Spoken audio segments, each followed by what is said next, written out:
In-depth analysis of The Old Man and the Sea, The Lonely Fisherman and the Unyielding Spirit, a slender book, barely over 100 pages, yet it carries humanity's deepest questions about fate. How does The Old Man and the Sea, with its simple tale of an old fisherman, captivate readers worldwide and earn the Nobel Prize for Literature? Let's follow Ernest Hemingway's pen into the stormy sea to uncover the timeless code of solitude, dignity, and defiance. Chapter 1. Hemingway's Pen and Life. Ernest Hemingway, the famed tough guy writer, wove humanity's profoundest emotions into concise prose. His life, much like his works, brimmed with adventure and scars.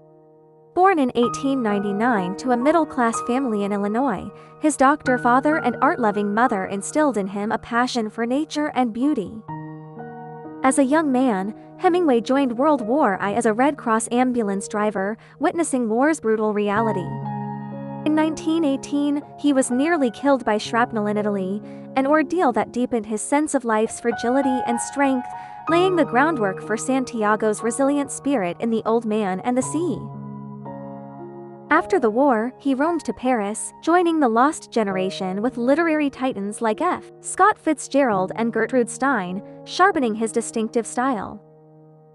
He crafted the Iceberg Theory, asserting that a story's beauty lies in what's concealed 7/8 beneath the surface, sketched only by spare narration. This belief came from his view of life: true emotions speak softly, and actions outweigh words. From 1920 to 1930, he wrote The Sun Also Rises and A Farewell to Arms, securing his place in literature, though personal turmoil and war's wounds shadowed him. By 1952, when The Old Man and the Sea appeared, Hemingway, at 53, was weathered by wars, divorces, and health struggles. Living in Havana, Cuba for years, he was profoundly touched by the resilience and solitude of local fishermen. Legend holds that he forged a deep bond with a fisherman named Gregorio Fuentes, whose sea tales inspired the novel. Hemingway declared, "I tried to create a real old man, a real boy, a real sea, a real fish, and real sharks." This wasn't merely a creative vow but a quest for truth and excellence. In Cuba, he often sailed alone, studying waves, fish, and skies, weaving these details into the novel with vivid, poetic realism. This keen observation not only lent authenticity but reflected Hemingway's deep thoughts on humanity's bond with nature. Time in Havana's fishing villages revealed the sea's boundless charm and ruthless power, a tension that became the novel's cornerstone. At Havana's docks, he talked with fishermen, learning their craft and survival wisdom. For example, he recorded how a fisherman named Manuel fought storms with crude tools, reading currents through experience. These tales shaped Santiago, not just a fictional figure but a portrait of Cuba's fishing community. Hemingway wrote in his diary, "The sea taught me humility and how to fight." This insight runs through the novel, grounding Santiago's solitary journey in reality and philosophical depth. His immersion in Cuban culture also shaped the novel's atmosphere. He frequented Havana's bars, hearing fishermen's ancient sea legends, which gave the story a mythic hue, as if Santiago's quest were both personal and a timeless human dialogue with nature. Hemingway's tough guy spirit wasn't hollow bravado but a philosophy forged in pain. In For Whom the Bell Tolls, he wrote, "A man can be destroyed but not defeated." This conviction pulses through The Old Man and the Sea, lifting Santiago's struggle beyond personal fate into a hymn to the human spirit. His work was not just a literary victory but a quest for life's meaning. Chapter 2. The Old Fisherman's Solitary Quest. The Old Man and the Sea is simple yet profound, like a canvas of human destiny. Santiago, an old Cuban fisherman, endures 84 days without a catch but sails out alone, resolved to land a great fish. He battles a massive marlin for 3 days and nights, kills it, but loses its flesh to sharks on the return, bringing home only a skeleton. Weary and empty-handed, he finds solace in the boy Manolin's companionship, rekindling hope. From the outset, Santiago's loneliness is ever present. He lives alone in a seaside shack in Havana, his wife long gone, his only friend the young Manolin. Pressured by his parents to join another boat, Manolin still visits daily, bringing food, coffee, or newspapers, sharing talks of baseball and life. Santiago's boat is weathered, its sails patched, and 84 fishless days mark him as a bad luck fisherman among villagers. The novel notes, he was an old man who fished alone in a skiff in the Gulf Stream, and he had gone 84 days now without taking a fish. This plain line sets the story's tone of solitude and grit, painting Santiago as an elder shaped by time and fate, yet choosing to face the sea. At sea, Santiago hooks a giant marlin, so mighty it drags his skiff for 2 days and nights. He grips the line with all his strength, hands torn, back aching, hunger and fatigue wearing him down. He sustains himself with raw fish, sips seawater, and finds strength in memories of youth and baseball star Joe DiMaggio. He tells the fish, "Fish, I love you and respect you very much, but I will kill you." This shows not only respect for his foe but a complex reverence for nature. On the 3rd day, the marlin tires, and Santiago pierces its heart with a harpoon, tying it to his boat. Yet, on the return, sharks, drawn by blood, attack relentlessly. He kills one with a harpoon, fights another with a knife until it breaks, then battles with an oar and tiller. Wave after wave, the sharks strip the marlin to a skeleton. Santiago returns with only bones, collapses in his shack, and dreams of lions from his youth, symbolizing his unbroken dreams and strength. The tragedy lies not in defeat but in the ordeal's harshness. Santiago's efforts seem futile, yet his struggle shines with life's dignity. Manolin's tears and presence at the end bring warmth, signaling hope's endurance. Chapter 3. Santiago's tough guy soul. Santiago is the heart of the old man and the sea, embodying Hemingway's tough guy philosophy. No traditional hero with superhuman might or grand status, he faces failure with unyielding will. His tough guy traits shine in 3 ways: resilience, dignity, and solitude. First, Santiago's resilience is stirring. Despite 84 fishless days, he sets out each dawn without complaint. Battling the marlin, he endures hunger, pain, and exhaustion, hands bloodied, back stiff as iron. He draws strength from memories of arm wrestling triumphs and Joe DiMaggio, who played through bone spurs. He asks himself, "How long can you hold on? I can hold on forever."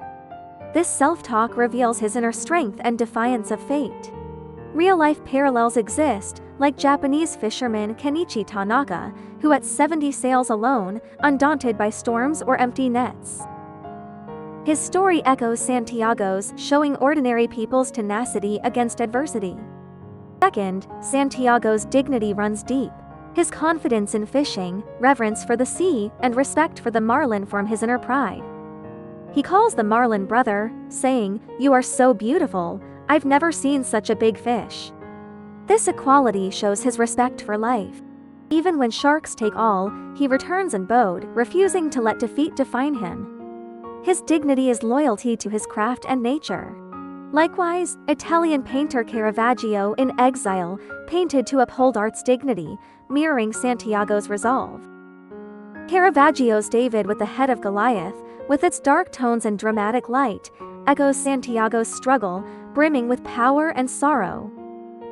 Santiago's dignity also shows in his calm acceptance of defeat.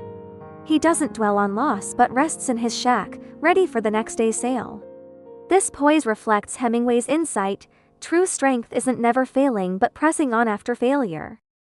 South African writer Nadine Gordimer, writing under apartheid's censorship, mirrors this, her novel Burger's Daughter echoing Santiago's resolve. Gordimer said, "Writing is my way of fighting despair."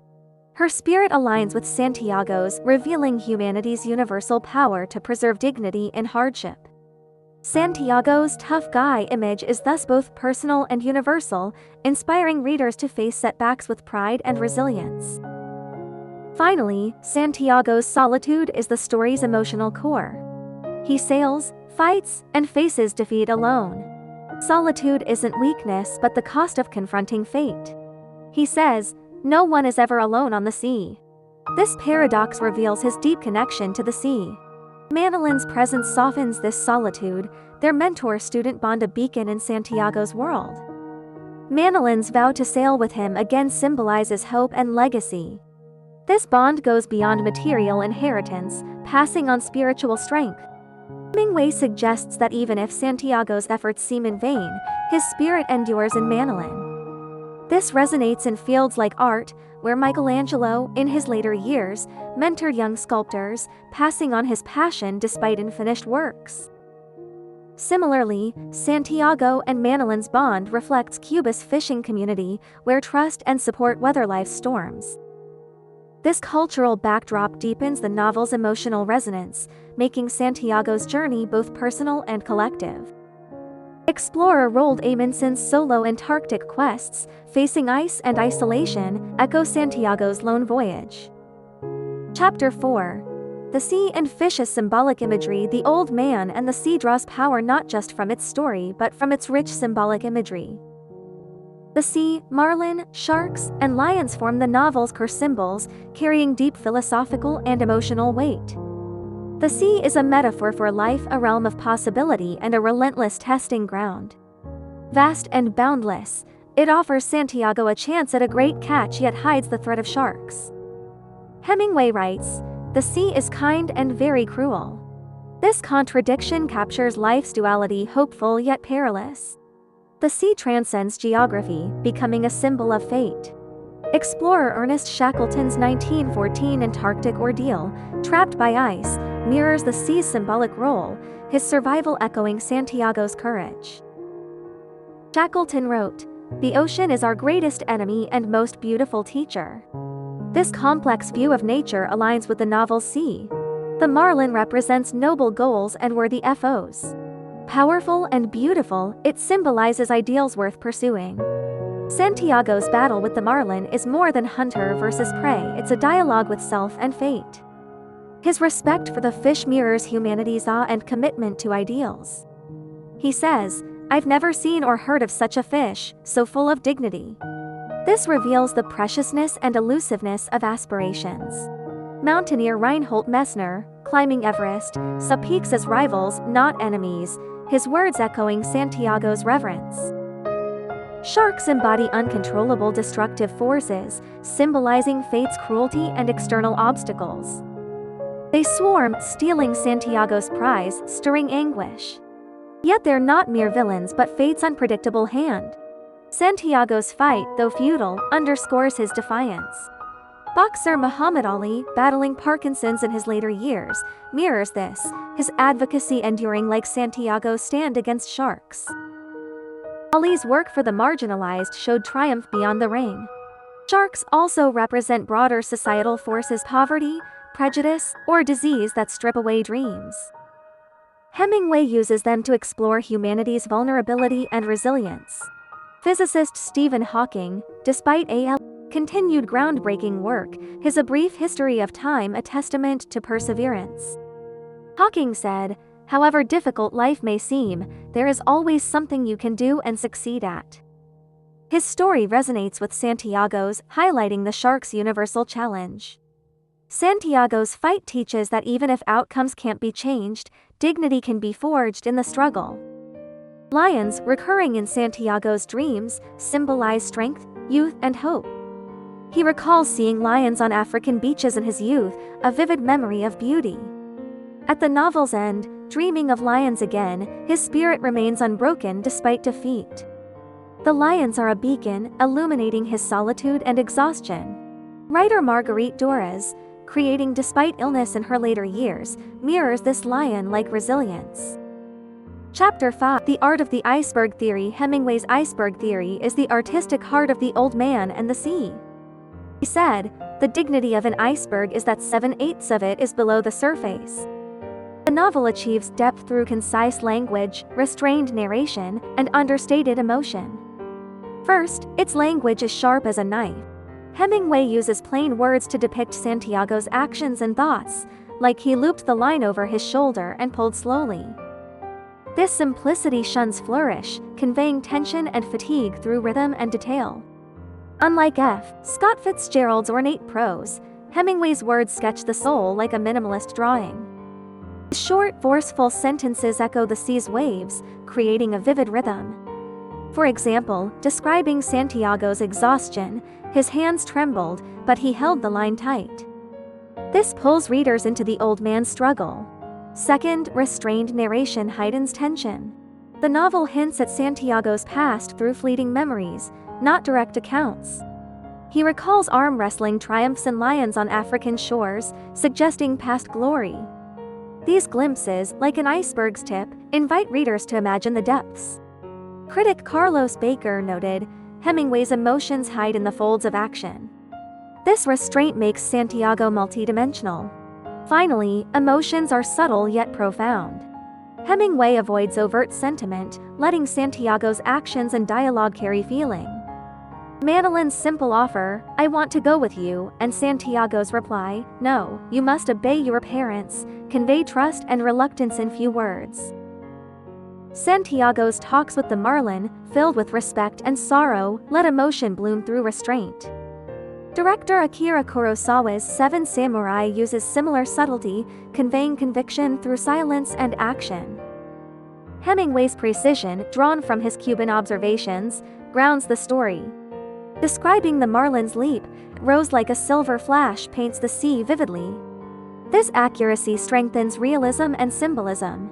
Santiago's inner monologues, like "How much longer can I hold on?" reveal his physical and mental strain. These self-questions build tension, drawing readers into his ordeal. Environmental details, like stars twinkled on the water, like countless hopes, enhance mood and hint at Santiago's inner light.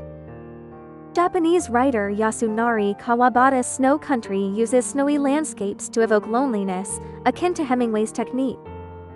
Dialogue is authentic and emotive, like Manolin's "I can bring bait" and Santiago's "No, I have some," conveying care and brevity. Documentarian Ken Burns, in the Civil War, uses soldiers' letters similarly, capturing humanity's grit. Hemingway's craft leaves a lasting mark. Chapter 6. Historical Context and Human Resonance. The Old Man and the Sea was written in 1950s Cuba, on the cusp of the Cold War, a time of global uncertainty.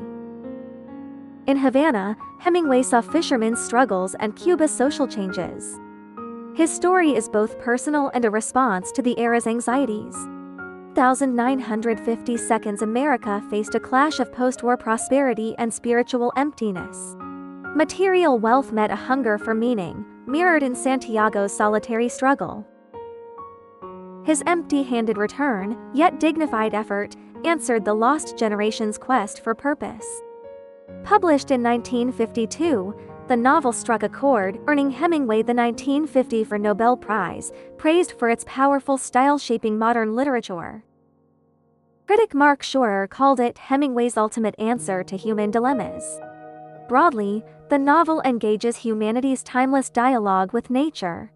Santiago's exchange with the sea echoes Greek tragedies like Sophocles' Antigone, where individuals defy fate with dignity. His failure is not weakness but a challenge to destiny, touching universal experiences. Environmentalist Rachel Carson's 1960 Silent Spring urged respect for nature, aligning with Santiago's reverence. Carson wrote, "We must live with nature, not conquer it." Cuba's fishing culture enriched the novel, its fishermen's resilience and optimism shaping Santiago. Cuban musician Celia Cruz's song "The Rhythm of Life" sings, "The sea is my home and my trial," echoing Santiago's hopeful persistence. The Cold War's nuclear fears and ideological divides framed Santiago's struggle as a symbol of individual defiance in turbulent times. Polish poet Wisława Szymborska's End and Beginning, with lines like "Someone must clear the rubble," mirrors Santiago's resolve. The Old Man and the Sea is thus both a literary work and a timeless call to find direction amid uncertainty. Chapter 7 Epilogue The Unyielding Spirit. The Old Man and the Sea is a mirror of humanity. Santiago's failure is not the end but a redefinition of life's meaning. Empty-handed, he gains dignity and hope. Hemingway writes, "A man can be destroyed but not defeated." This is Santiago's creed and an inspiration to all readers. His struggle with the marlin shows supreme skill and will. His fight with sharks defends dignity. His dreams of lions keep his inner light alive. Spirit shines in marathoner Kathrine Switzer, who in 1967 defied gender barriers to run the Boston Marathon, saying, "I ran to be myself." The novel also prompts reflection on humanity's bond with nature. Santiago reveres yet challenges the sea, a paradox reflecting our complex place in nature. Today's climate crises echo this, as oceanographer Sylvia Earle's Mission Blue urges ocean protection, saying, "The sea is life's cradle and our future." The novel asks, when fate, like sharks, tears at your dreams, do you give up or fight on? Santiago's story shows dignity and hope as eternal beacons. No matter the struggle, his courage urges us to face life's seas with faith, never yielding.